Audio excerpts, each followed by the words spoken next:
La. La. Sige, labay ko sa basurahan, labi.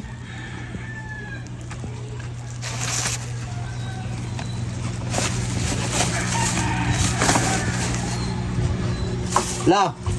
Baka nagpan. Baka nagpan. Lamiin ang pan, lado. Lasay ka na daw, naging adlaw day. Dito sa agdaw. Nakimuta ako, trapoy.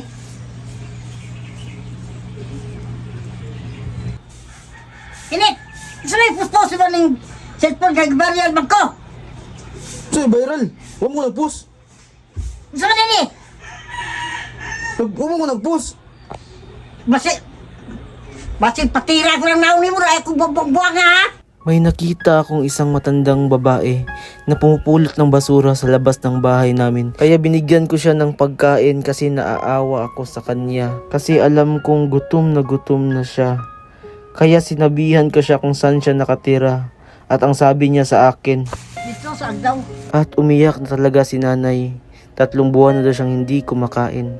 Sana marami pa tayong matulungan katulad ni nanay.